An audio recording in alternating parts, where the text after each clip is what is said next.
Bună ziua, dragi prieteni! Am revenit cu al doilea clip pe care îl vom posta azi. Eu sunt Ionel și colegul este tot Ionel, coincidență. Și azi vă vom arăta cum se altoiește Pomii fructiferi. în general orice fel de pom fructifer. Da, să altoiesc la fel toți. În videoclipul care l-am postat mai devreme, v-am arătat cum se altoiește în spărtură și sub piele. Ăsta vă voi arăta cum se altoiește în pană.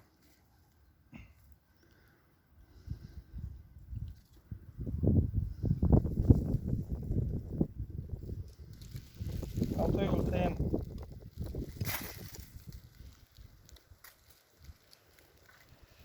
tot la 3 muguri.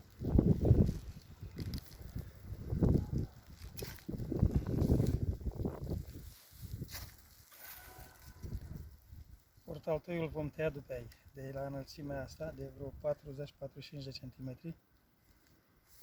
Așa, să-l tăiem o dată mai de sus, ca să putem să lucrăm cu el. Așa. Căutăm o zonă unde nu are noduri, ca să nu se spargă. Și o să-l tăiem într-o margine. Asta o să tai cu cuțitul, să nu îl stric cu farfeca.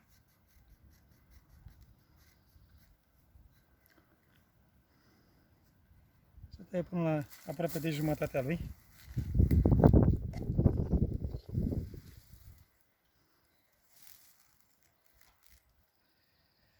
Altoiul îl vom ascuți în două părți. Partea de jos și partea de sus. Imediat o să vă arăt și cum o să vină. Două părți.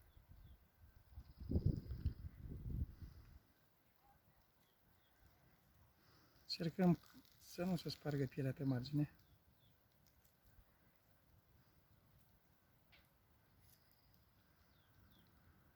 Să fie la egal pe părțile ale amândouă.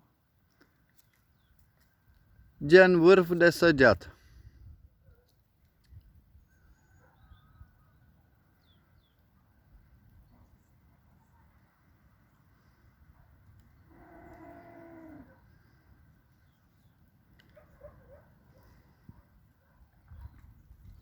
La altuiul ăsta o să avem piele și aici, într-o parte, piele și în partea altă. Este apropiat de grosimea portaltoiului. Ascuțim să fie ascuțit bine la vârf.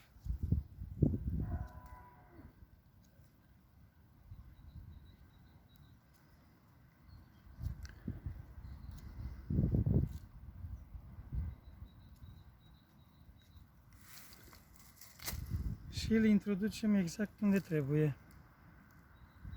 Ia uite aici.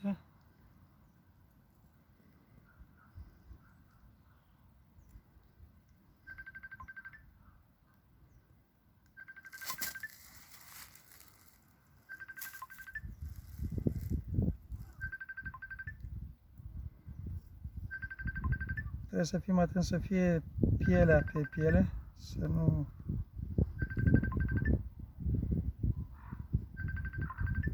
Ia uite, uite ce bine vine. Uite așa bine vine și când se strânge, uite. Se strânge foarte, foarte bine.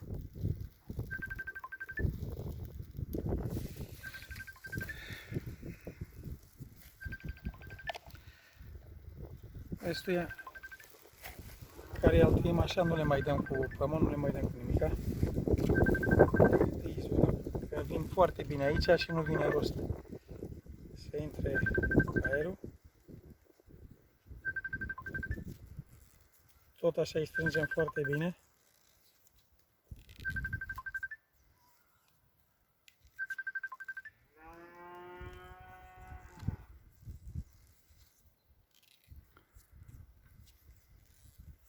Îl strângem foarte bine să nu intre aerul la el. Dăm de 2-3 ori cu bandă Până la urmă sunt importați dacă se prind, că nu e treaba de bandă. Eu am altoit în anul trecut și așa în tăietură cum altoirăm pe asta și s-a prins. Și asta se va prinde 100%.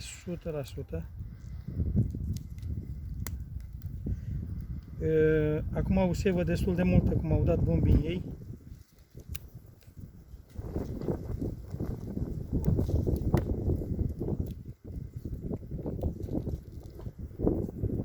Și dacă se altoiește prea devreme și nu apucă să plece un pic mugurul, nu are sevă în el suficientă. Nu sunt șanse de 100% să se prindă. De aici ăsta îl vom tăia de aici.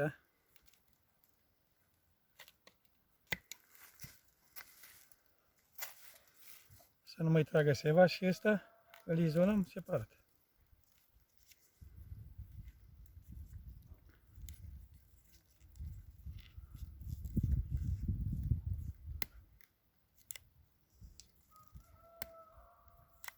Nu-l lăsăm tăiat neizolat să nu tragă aer.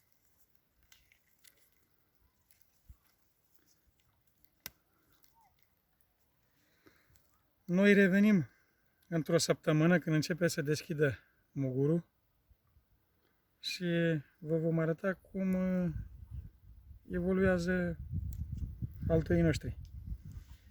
De aici o să mergem să altoim un piersic într-un corcoduș. Tot aici în livadia Din spatele de acasă. Da, din apropiere de casă. Pentru toamnă. Punem pauză și revenim numai decât. Am revenit. Aici avem un corcoduș în care vom pune lăstar de piersic. Lăstare de piersic. Dar vom tăia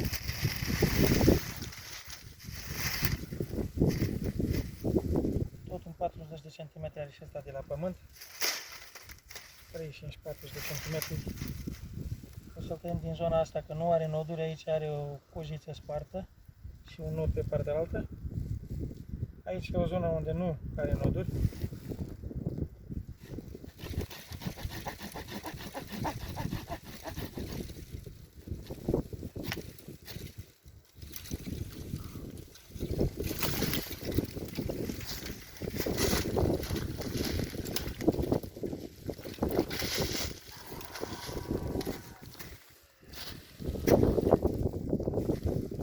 Aici îl mai luăm cu cuțetul că rămâne aspru de la ferestrău.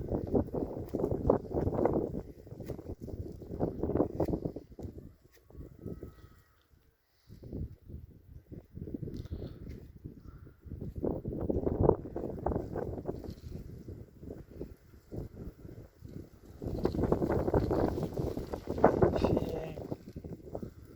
acest corcoduș o să punem piersic și o să altuim tot sub piele. Tot sub piele. E mai ușor pentru fiecare care vrea să facă. Și cum vă spuneam, ei sunt făcuți la un 40 de cm de pământ. Dacă vreunul din ei, din diferite motive, nu se prinde, la anul putem să-l mai tăiem o dată de sub altoi și îl altoim din nou. Spargem pielea iar 2 cm.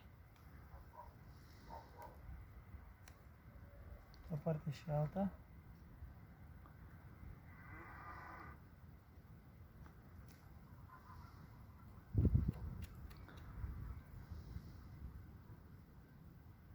Ușor crăpăm pielea.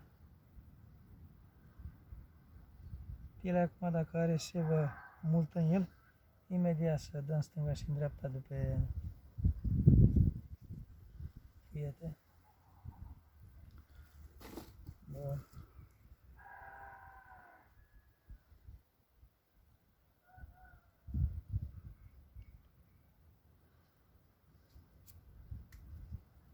Sub piele se face, altoiul se face în pană. Se face bine, să fie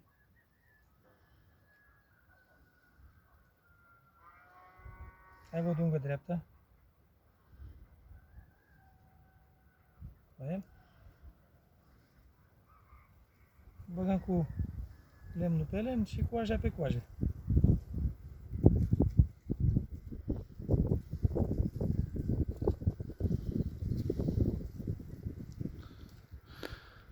Crapă foarte puțin pielea, dar nu e nicio problemă.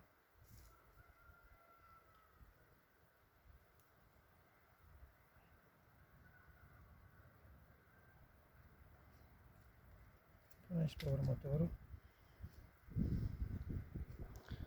Același procedeu. Același procedeu, da? Este foarte simplu, cum așa vrem să facem, restul e foarte simplu.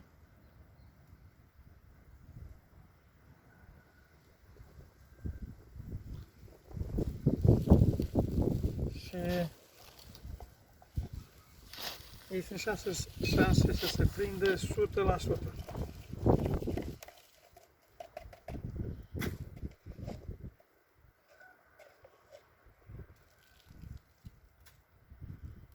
Cum vă spuneam, o să revenim după o săptămână sau două, depinde și timpul care îl avem noi, și vă vom arăta frunza din fiecare cum s-a evoluat.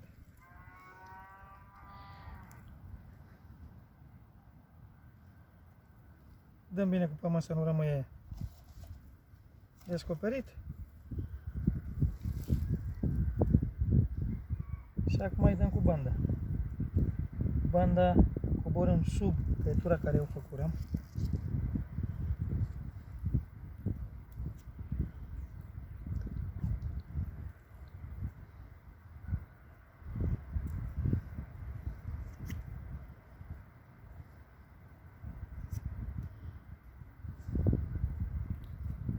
Mai coborâm o dată peste banda care o dăturăm. Să nu intre aerul la el.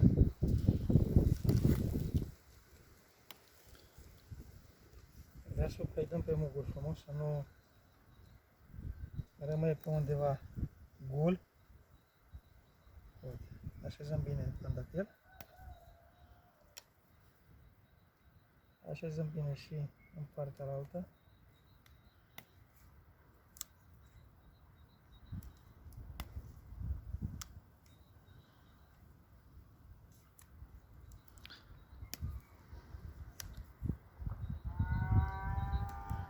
Contează foarte mult și cum punem banda. Dacă degeaba îl facem frumos în pană, degeaba îl tuim bine. Dacă e bandă foarte puțină, dăm de 2 ori cu bandă și intră aerul în el, n-am făcut nimic, să usucă. Ăștia cum sunt altuiți, nu intră aerul pe niciunde. Și cu bandă dată bine la ei și peste tot. Revenim cu un prun. Altuim un prun. În general, la toți pomii fructiferi se face la fel, decât că sunt mai multe feluri de altoi. Da.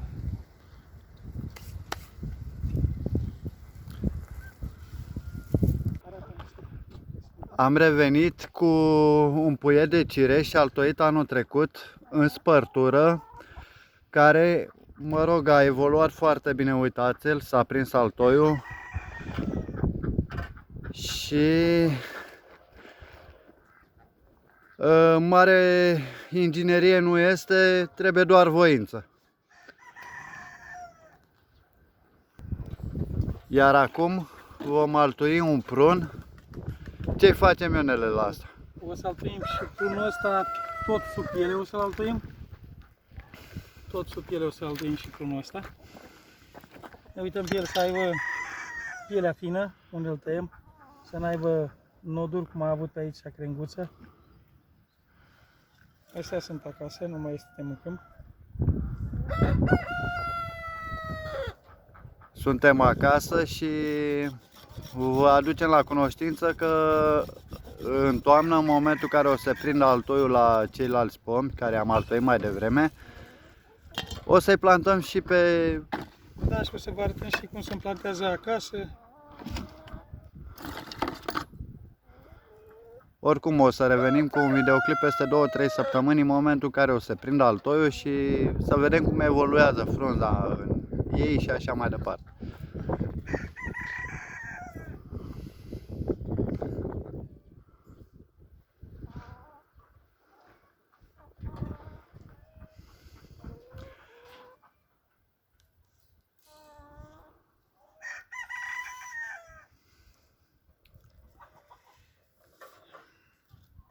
Aici punem un altoi dintr-un prun care face niște prune foarte bune. Prunul abia acum începe să se deschidă mugurul puțin.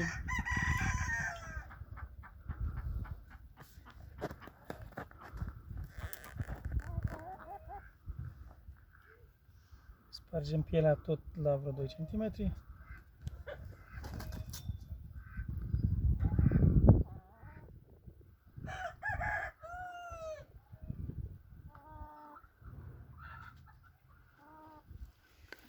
Eu aleg să altuiesc cu un cuțit de ăsta cu vârf ca lumea, făcut bine.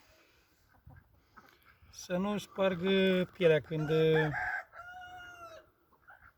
o mișc un pic, să se desfacă după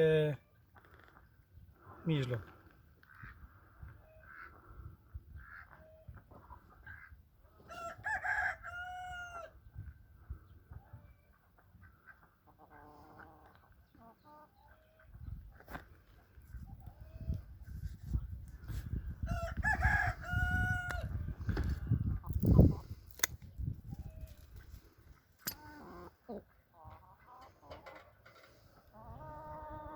Altuiul facem tot în pană.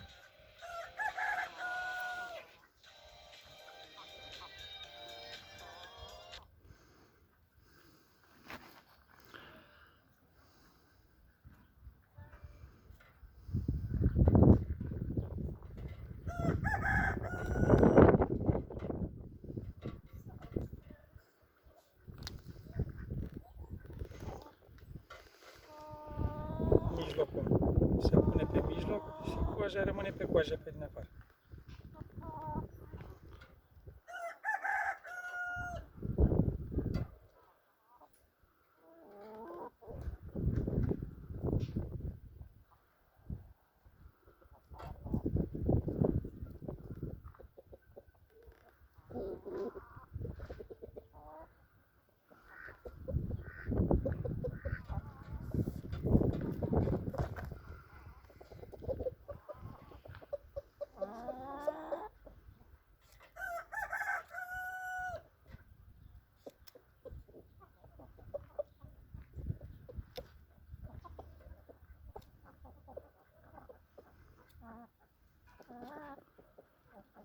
Respectăm tot regula celor 3 muguri.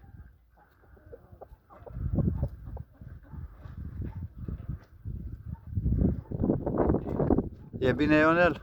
Da. Este foarte bine. Nu trebuie să fie prea mare altoiul, că dacă e prea mare, are șansa să se usuce. Cu cât e mai mic, cu atât are sevă mai multă, intră sevă mai mult în el. Ia uite.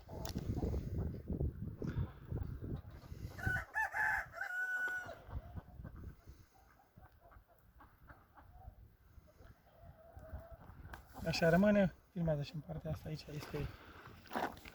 Asta e un pic mai gros, asta e un pic mai subțire, este foarte.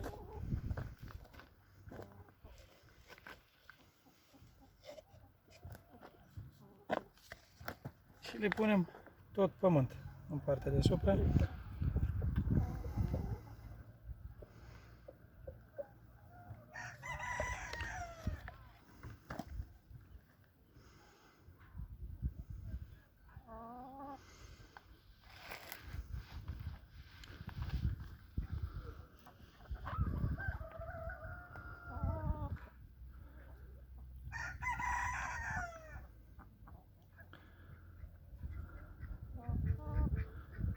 Aici avem o mugură și nu trebuia să-l acoperim și pe el.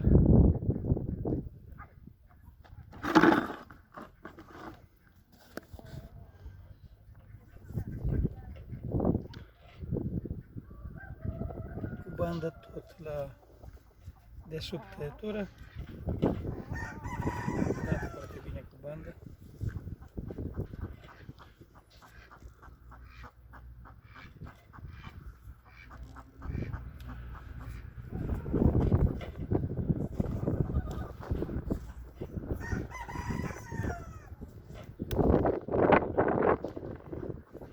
Bandă răsuce mai multă să nu intre aer, cum vă spuneam.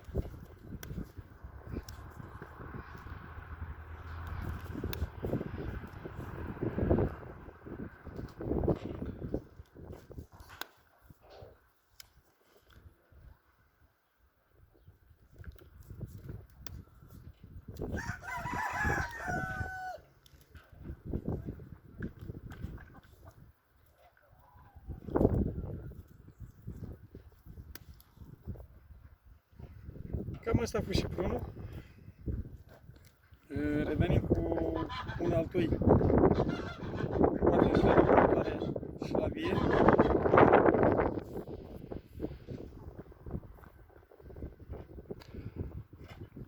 Dragi prieteni, nu uitați să vă abonați pentru că ne vom cunoaște mai bine. Vă vom împărtăși pe viitor și secretele stupilor de albine, întreținere, tratamente, mâncare, ce le trebuie lor, pentru că și albinele au și ele o șmecherie care, mă rog, nu toată lumea o spune în față. La revedere! Nu uitați să vă abonați!